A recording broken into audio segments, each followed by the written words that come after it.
Os amo a todos con entrañable amor.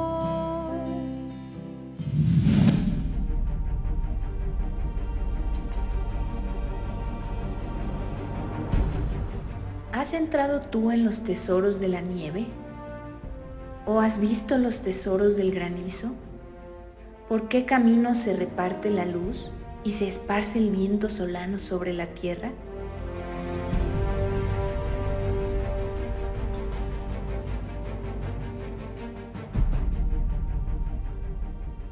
¿Quién repartió conducto al turbión y camino a los relámpagos y truenos? Haciendo llover sobre la tierra deshabitada, sobre el desierto, donde no hay hombre, para saciar la tierra desierta e inculta, y para hacer brotar la tierna hierba.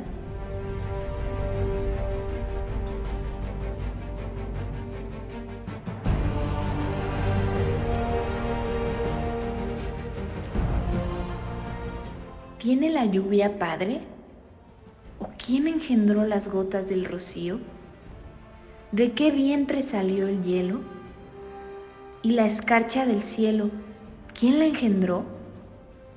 Las aguas se endurecen a manera de piedra y se congela la faz del abismo.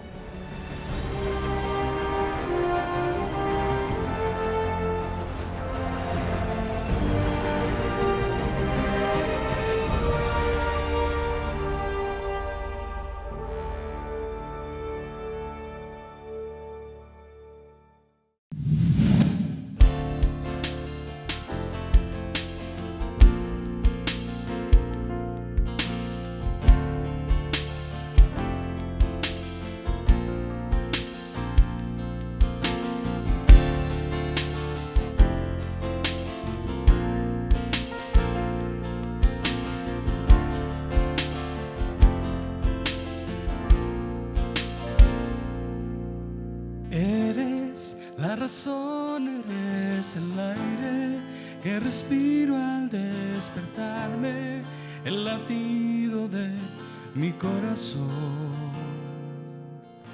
Tengo mil razones para amarte, todo lo que tú entregaste da sentido a todo lo que soy. Vida encontré en tu amor, vida encontré en tu amor. Más alto que los cielos y mayor que el sol, tu amor es más profundo que el océano y no puedo escapar, yo no quiero escapar. Y muchos pensarían que es ilógico, solo sé que estaba muerto y ahora vivo estoy y no puedo callar, no, yo no quiero callar. Vida encontré en tu amor, vida encontré en tu amor. Me liberó, me cautivó, perdido eternamente aquí en tu corazón. Vida encontré en tu amor.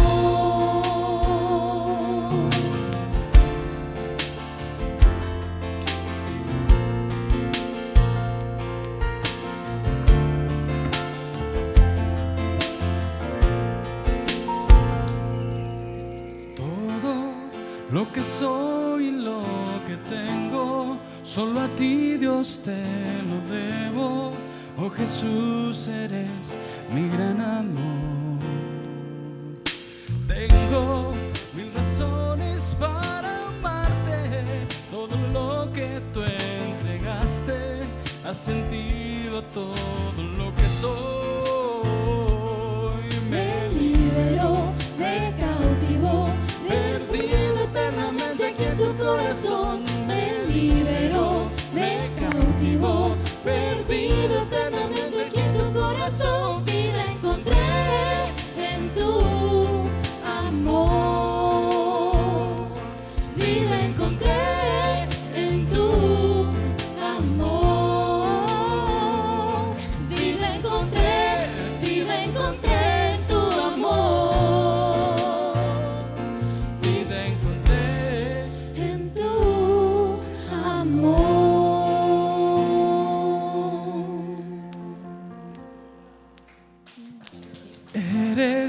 La razón eres el aire que respiro al despertarme, el latido de mi corazón.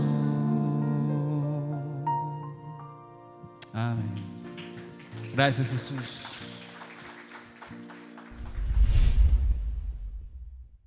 Es increíble lo equivocado. Es increíble lo equivocado que puede llegar a estar el ser humano en su vida. ¿Cierto? Particularmente las personas más religiosas. ¿Y qué digo increíble? Muy lamentable. Muy, muy lamentable. Leíamos el otro día, no sé si recuerdas este texto de Juan 16:2. Búscalo conmigo, por favor. Abre tu Biblia o búscale ahí en tu Biblia electrónica. Juan capítulo 16, versículo 2. Leíamos que el Señor Jesucristo ahí nos muestra, nos revela, nos dice que llegaría un tiempo, vendría la hora, cuando cualquiera que nos hiciera daño o nos matara, pensaría que estaba sirviendo al Señor. Dice, os expulsarán de las sinagogas y aún viene la hora cuando cualquiera que os mate, pensará que rinde servicio a Dios. Pero ve el versículo 3. Dice, y esto harán porque no conocen al Padre ni a mí. Esto harán, la gente que piense así lo va a hacer porque no conocen a Dios. Si hay personas que hacen daño a los cristianos y creen que están sirviendo a Dios, pero sin conocerlo. Qué absurdo, ¿no? Que hay personas en este mundo que creen que están sirviendo al Señor, pero no lo conocen. Esta gente, dice aquí este versículo, va a pensar que estaba rindiendo servicio al Señor al matar a estos herejes. Pero dice, esto harán o harán esto porque no conocen al Padre ni a mí, dice el Señor. Un ejemplo de esto es Pablo mismo. ¿Recuerdan el caso de Pablo? Busca conmigo Hechos 26.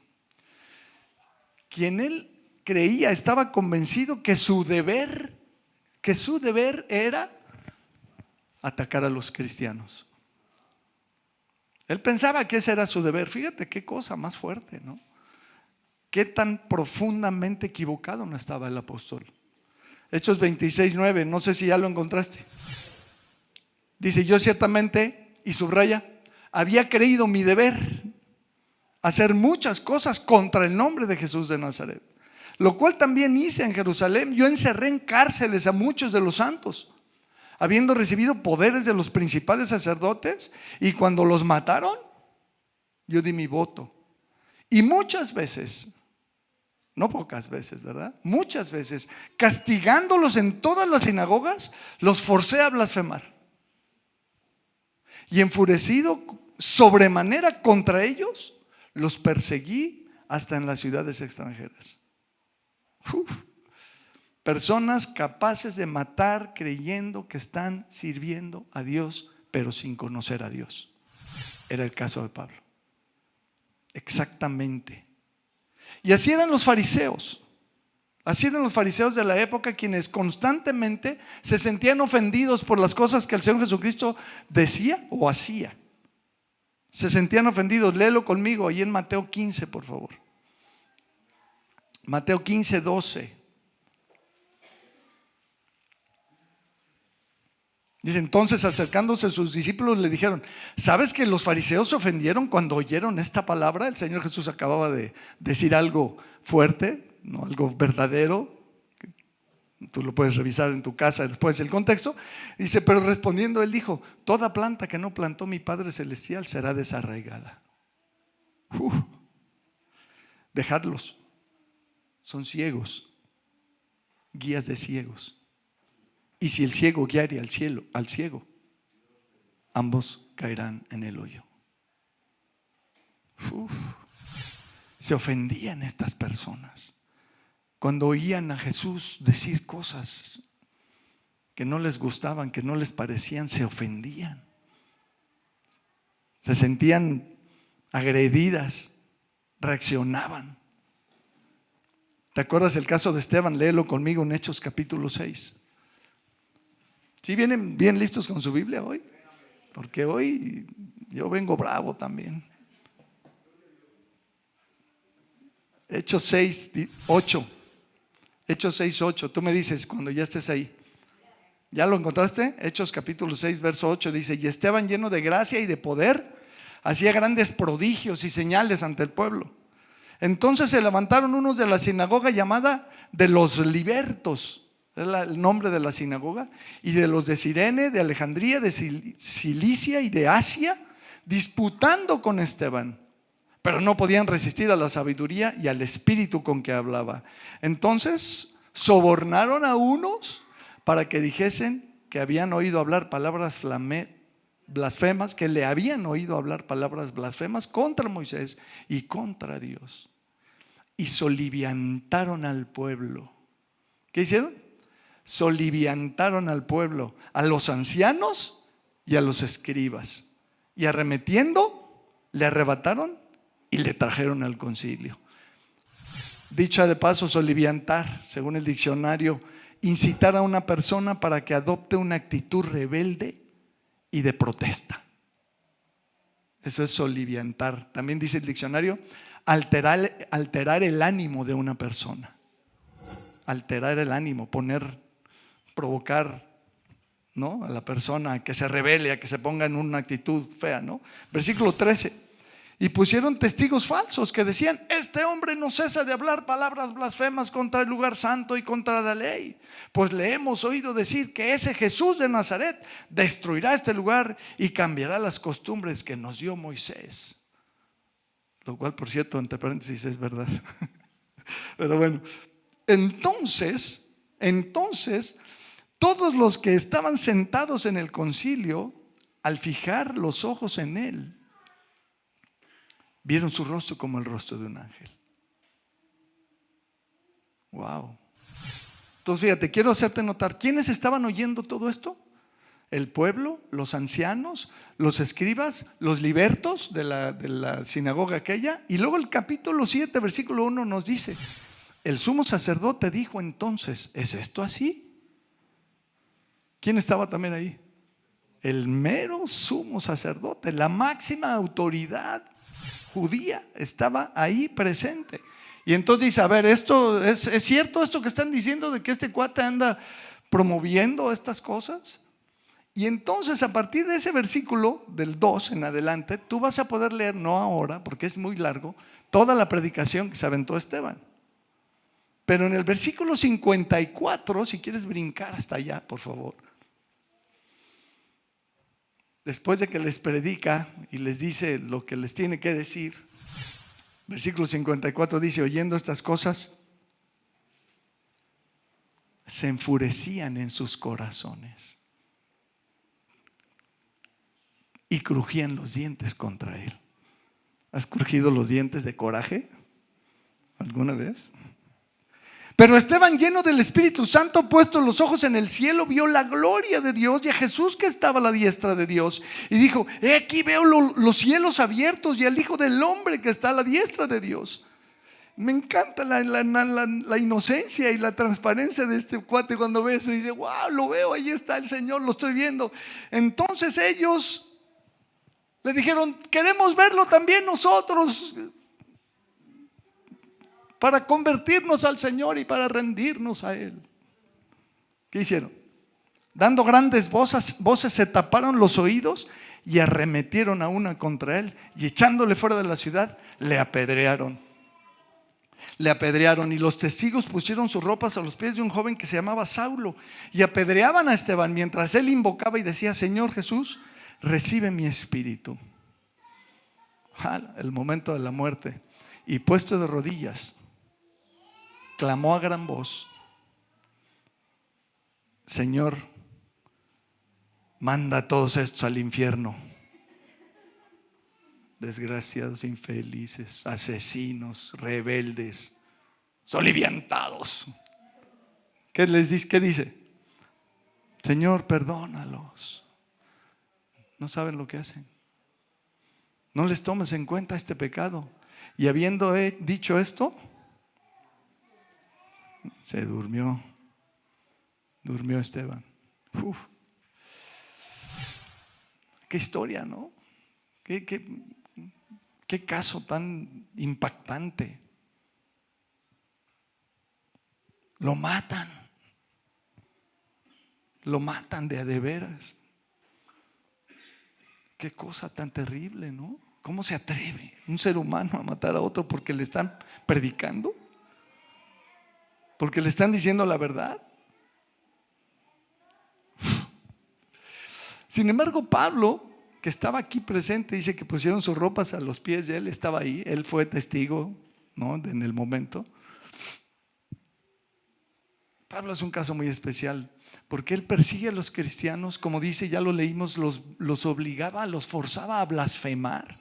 Yo no sé qué les hacía, porque para obligar a blasfemar a una persona, pues no sé, le tienes que arrancar las uñas o no sé qué le tengas que hacer para forzarlo a blasfemar, ¿no? Los torturaba, los lastimaba y hasta que los mataban. Él persigue a los cristianos hasta el día que de repente se encuentra con el Señor. Tiene un encuentro personal con el Señor y en ese momento su vida cambió completamente al otro lado.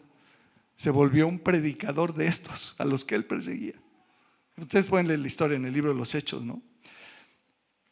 Pero fíjate que revisando las escrituras, y voy a leerte algunos textos más, vamos a leer algunos textos más, vamos a ver y a descubrir que lo que provocó la ira de los líderes religiosos fue particularmente el mensaje de la resurrección de Cristo. Y no nada más de la resurrección de Cristo, sino el mensaje de la resurrección. Porque hemos de resucitar. Vamos a leerlo. Fíjate, te sugiero, te pido que me acompañes a estos textos, pero te pongas los lentes de la resurrección. ¿Sale? Sí, ya hemos jugado a este ejercicio espiritual. Vamos a ponernos los lentes de ver en estos textos el tema de la resurrección. ¿Listos? Ok, vamos a verlo. Hechos capítulo 3, verso 13. Tú me dices, y ponte trucha porque vamos a ir por varios textos. Hechos capítulo 3, versículo 13. Dice, y el Dios de Abraham, de Isaac y de Jacob, el Dios de nuestros padres, ha glorificado a su Hijo Jesús. Aleluya, ¿no? Amén. A quien vosotros entregasteis y negasteis delante de Pilato cuando éste había resuelto ponerle en libertad. Mas vosotros negasteis al santo y al justo y pedisteis que se os diese a cambio un homicida. ¿Se acuerdan? Barrabás. Y matasteis a este pobre hombre inocente, debilucho, maestrito, rabino judío. ¿A quién mataron estos cuates? Al mismísimo autor de la vida. ¿Quién es Jesucristo? El autor de la vida. Pero luego dice, a quien Dios ha llorado amargamente por su pérdida. ¿No, verdad? ¿Qué hizo Dios? Ha resucitado de los muertos, de lo cual nosotros somos testigos. Este fue el tema que provocó principalmente a los judíos. Fíjate, allá a la vuelta en el capítulo 4 de Hechos, versículo 1. Ahí estamos todos, ¿verdad? Y nada más le das vuelta a tu página. Hechos 4:1 dice, hablando ellos al pueblo, vinieron sobre ellos los sacerdotes con el jefe de la guardia del templo y los saduceos. ¿Quiénes eran estos? Pues eran religiosos, ¿no? Un sacerdote es un religioso, jefe de la guardia del templo. Los saduceos eran otro grupo de religiosos, resentidos de que enseñasen al pueblo y anunciasen en Jesús. ¿Qué? La resurrección de los muertos. ¿Por qué estaban resentidos? Porque los apóstoles y los primeros cristianos le enseñaban al pueblo que en Jesús, ¿qué hay? Resurrección de los muertos. Y les echaron mano y los pusieron en la cárcel hasta el día siguiente, porque era ya tarde. Pero muchos de los que habían oído la palabra creyeron, y el número de los varones era como 20. ¿Cuántos se convirtieron? No es cierto. Qué cosa, ¿no? Estos hombres estaban resentidos porque si le quitas a los líderes religiosos el poder que les da el temor a la muerte, pierden completamente el control. Fíjate bien en este concepto. El poder y el control del mundo está sustentado y basado en el temor a la muerte. Eso dice Hebreos capítulo 2, versículo 14. Búscalo ahí conmigo rápidamente. Luego vamos a regresar a Hechos.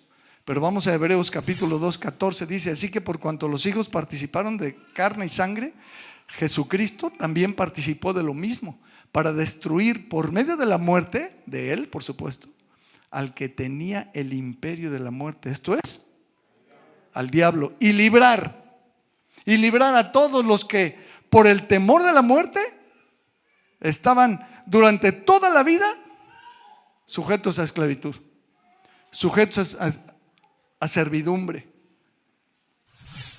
El sistema mundial satánico se basa en el temor a la muerte.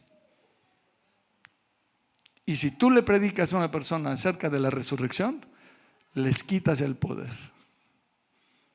Porque si tú decides creer y crees en la resurrección de los muertos, ya no hay temor a la muerte. Lo que nos decía nuestro hermano hace ratito, ¿verdad? El mensaje y el hecho de la resurrección nos libra del temor a la muerte. Y esto no es palabrería. No es palabrería, como le dijeron a Pablo en Hechos 17. Si quieres buscarlo ahí conmigo rápido, Hechos 17. Versículo 18, capítulo 17, versículo 18. Dice: y algunos filósofos de los epicúreos y de los estoicos disputaban con él, con Pablo, y unos decían: ¿qué querrá decir este palabrero? Así a los cristianos nos dicen toda clase de cosas, ¿no? Este palabrero. Y otros decían: parece que es predicador de nuevos dioses, porque les predicaba el evangelio de Jesús y de la resurrección. ¿Sí traes tus lentes de la resurrección? ¿Qué les predicaba Pablo? El evangelio de Jesús y la resurrección. Eso es lo que Pablo predicaba. Incluso en Hechos 17, 29 vamos a ver en este pasaje cómo se burlaban de Pablo. O sea, unos versículos más adelante, en el versículo 29, ¿ya estás ahí? Dice: siendo pues linaje de Dios, no debemos pensar que la divinidad sea semejante a oro, plata o piedra, escultura de arte o de imaginación de hombres. O sea, cosas que hace el hombre, cómo asocia y relaciona la divinidad o a Dios con los objetos, ¿no? La divinidad no es semejante a plata o a una escultura de arte o de imaginación de hombres que se imaginan que así era el Señor. No sé si has visto estas imágenes por ahí, que se imaginan que así era Jesús. Es pura imaginación porque nadie tenemos una foto de Jesús real. Pero Dios, habiendo pasado por alto los tiempos de esta ignorancia, ahora manda a todos los hombres en todo lugar que se arrepientan, por cuanto ha establecido un día en el cual juzgará el mundo con justicia por aquel varón a quien designó, dando fe a todos con haberle levantado de los muertos. ¿De qué está hablando? De la resurrección, versículo 32. Pero cuando oyeron lo de la resurrección de los muertos, unos se burlaban y otros le decían: ya te oiremos acerca de esto otra vez. Y así Pablo salió de en medio de ellos, mas algunos creyeron juntándose con él, entre los cuales estaba Dionisio el Areopagita, una mujer llamada Dámaris, y otros con ellos. A veces se convertían 4 y a veces se convertían 5,000. Eso no es el tema, ¿cierto? Con uno que se convierta, con ese. De hecho, Hechos 24 y adelantito, Pablo nos dice que en esa época al cristianismo lo llamaban herejía. Esta gente religiosa. Dice: pero esto, 24:14 dice: pero esto te confieso que según el camino que ellos llaman herejía, Así sirvo al Dios de mis padres, creyendo todas las cosas que en la ley y en los profetas están escritas, teniendo esperanza en Dios, la cual ellos también abrigan, de que ha de haber resurrección de los muertos, así de justos como de injustos. Va a haber resurrección, punto. Punto, va a haber resurrección.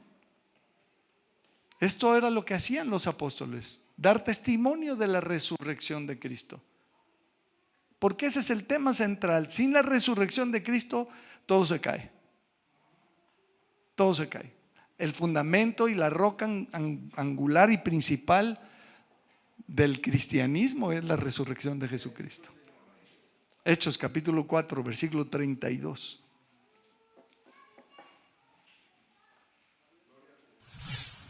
¿Sí vas conmigo? Hechos 4, 32.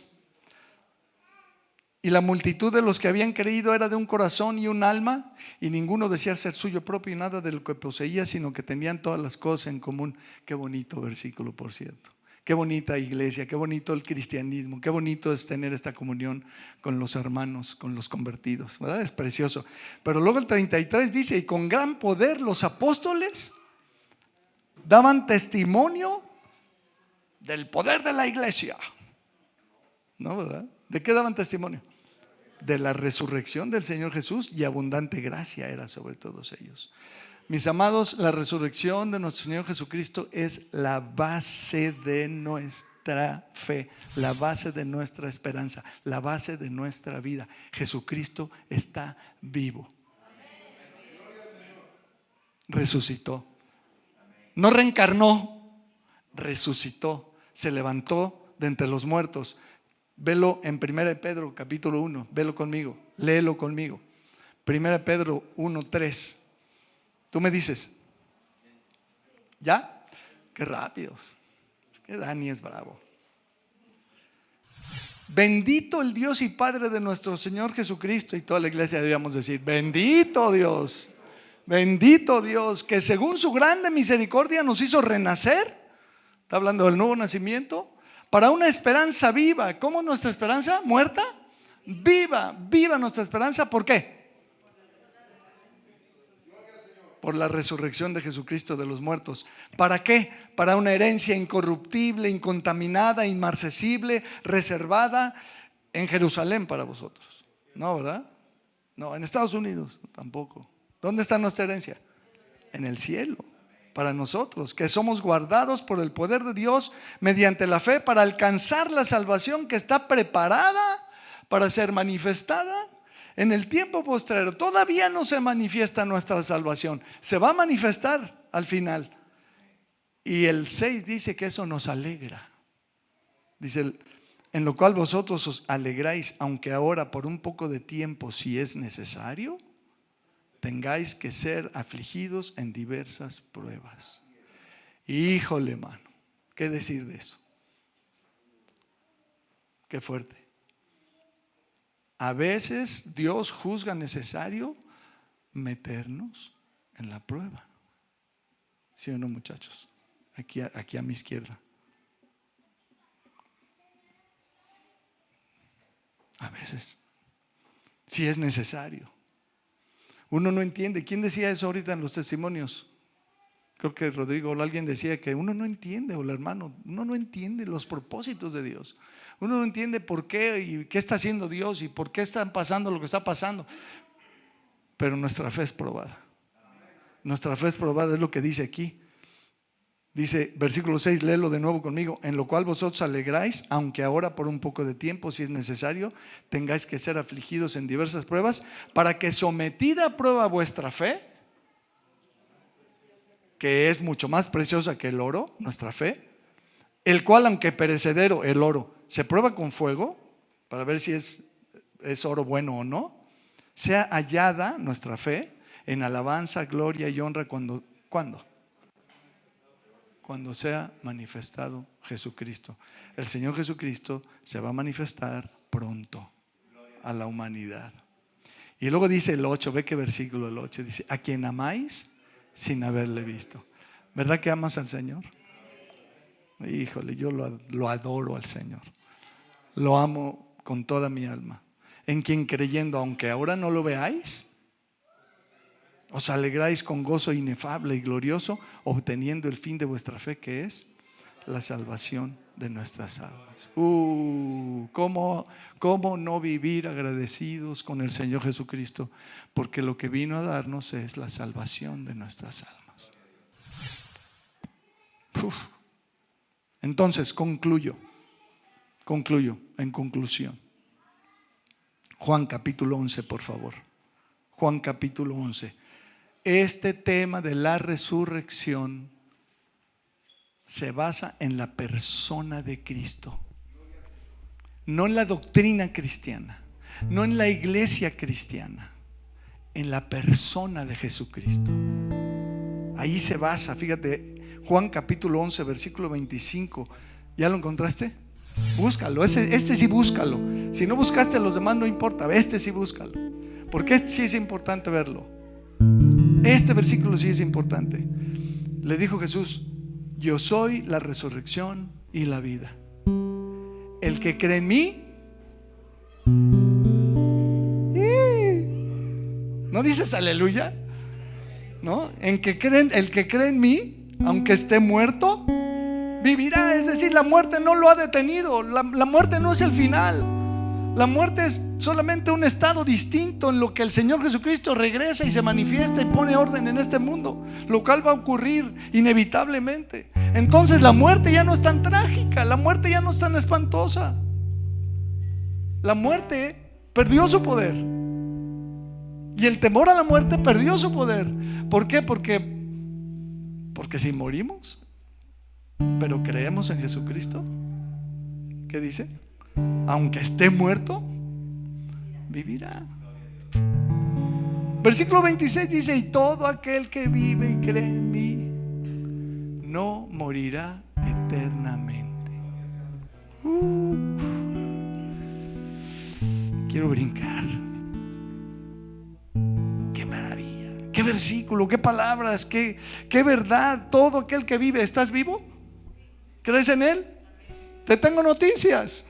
Este texto dice que si estás vivo y crees en Él, no morirás por la eternidad. El problema de la muerte no es la muerte física, sino la muerte eterna. Ese es el verdadero problema de la muerte, de los que no creen, de los que no se han convertido, de los que no han vuelto a nacer, de los que no han experimentado esta maravillosa realidad espiritual de tener a Cristo en su corazón. Pero ves lo que termina el versículo. Ahí no termina el versículo. ¿Qué dice? ¿Crees esto? Esa es la pregunta más importante de la vida. ¿Crees que Jesucristo te puede librar de la muerte eterna? Esa es la pregunta a responder. Y ella le contesta, le dijo: sí, Señor, yo he creído que tú eres el Mesías, el enviado de Dios, el ungido, el Cristo, el Hijo de Dios, que has venido al mundo. El Señor Jesucristo vino al mundo porque Él era preexistente. Es Dios encarnado. Jesucristo es Dios encarnado. Aquel verbo se hizo carne, dice Juan 1:12. ¿Se acuerdan? Él vino al mundo a rescatarnos, a salvarnos, a librarnos de la muerte. Entonces la muerte ya no es tan importante. Él es la resurrección y la vida, dice. Él es el autor de la vida, leíamos hace rato. La muerte no es el fin para los que creemos en Él. Y mis amados, la muerte anda alrededor, muy cerca. ¿Lo has percibido? Y más que la muerte, el temor a la muerte está con todo en estos días. Con todo. Esta pandemia nos tiene de cabeza. ¿Sí o no? Estamos muy atemorizados, estamos muy preocupados, estamos muy alterados porque nos podemos infectar y nos podemos morir. ¿Sí o no? ¿Y si nos infectamos? ¿Y si nos morimos? Aquí dice el Señor que aunque esté muerto, vivirá. Porque hay resurrección de muertos. Porque un día el Señor nos levantará de los muertos. Él es el único que nos puede y nos ofrece librarnos de la muerte eterna. Entonces, mis amados, lo que está en juego es la salvación de nuestras almas. Eso es lo que está en juego. De eso se trata todo. De eso se trata todo.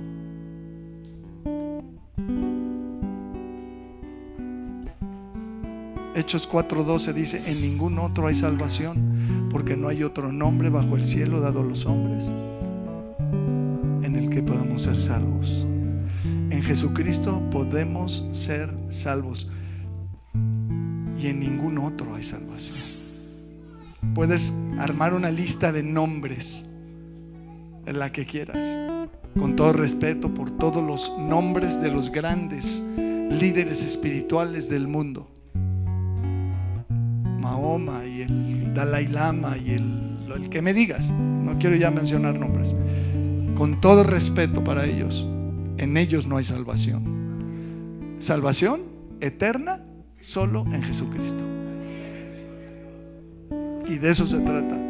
Y ese es nuestro mensaje. Cristo se levantó de entre los muertos. Cristo está vivo. Y lo que nos ofrece es la resurrección. Nuestra resurrección.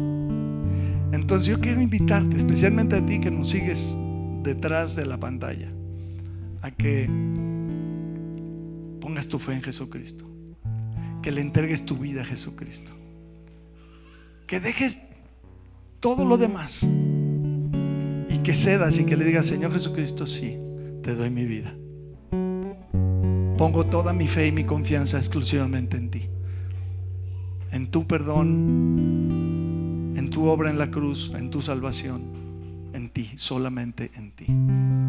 Porque el Señor dice: todo aquel que vive y cree en mí no morirá eternamente. Arrepiéntete. Suelta lo que tengas que soltar. Deja los pretextos, deja la religión, deja el error, deja lo que sea, la obstinación, y entrégate al Señor. Es la mejor decisión que podrás tomar en toda tu vida. Y aún hay tiempo, porque la muerte nos podría sorprender en cualquier momento. Y entonces ya no será tiempo. Antes de morir, hay que poner nuestra fe y nuestra confianza en Jesucristo. Te invito a hacerlo. Vamos a orar. Señor, te damos gracias por esta promesa y por esta esperanza que has puesto delante de nosotros, Señor, de levantarnos de los muertos. Tarde o temprano, muy probablemente, Señor, la muerte nos va a alcanzar, y algunos moriremos antes que vengas, pero moriremos con la esperanza viva en ti. Porque por tu resurrección nosotros tenemos esta confianza plena en que estas palabras son verdaderas y en que esta promesa es verdadera, y esta es la promesa que nos has hecho, la vida eterna, Señor. Yo te quiero pedir, Señor Jesucristo, que si hay alguien aquí entre nosotros o detrás de la pantalla que nunca o que no tiene esta garantía, esta seguridad, esta paz que resulta de que tú estés en su interior, que le toques, que le convenzas, que pueda abrir su corazón a ti. Y así, con esta actitud de oración, todo el mundo está con los ojos cerrados, con la cabeza inclinada. Yo quiero invitarte a que, si tú quieres, le abras tu corazón a Jesucristo. Invita a Jesucristo a entrar a tu corazón. Dile: Señor Jesucristo, ven. Perdona mis pecados, Señor. Perdona cualquier cosa que hubiera que perdonar en mí. Entra en mí, Señor Jesucristo. Te quiero dar mi vida, Señor. Tómame. Si tienes este vacío, este hueco en tu interior, permite que el Señor Jesucristo entre en tu vida y te llene.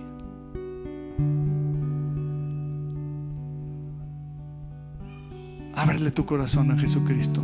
Invócalo, dile: Señor Jesucristo, ven a mí, entra en mí, perdóname, límpiame, lávame, transfórmame, ayúdame. Te necesito, Señor Jesucristo. Díselo ahí en tu corazón. Y si tienes duda, y a lo mejor tienes muchos años de estar en la iglesia y tienes duda, hazlo, porque no sabemos en qué momento seremos llamados a su presencia. No sabemos en qué momento moriremos. Hazlo, ábrele tu corazón, dile: Señor Jesucristo, perdóname. Ven a mí, entra en mí. Ven, Señor Jesucristo. Invócalo ahí en tu corazón, invócalo, llámalo, dile: ven, Señor Jesucristo.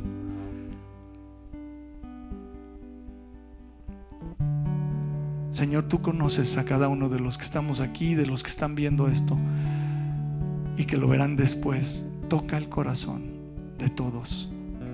Convéncenos, ábrenos el entendimiento. Queremos estar de este lado del grupo de los que creemos en ti, de los que confiamos en ti, de los que hemos vuelto a nacer, de los que estamos a salvo, de los que tenemos la garantía de que resucitaremos para la vida eterna. Gracias, Señor, por todo.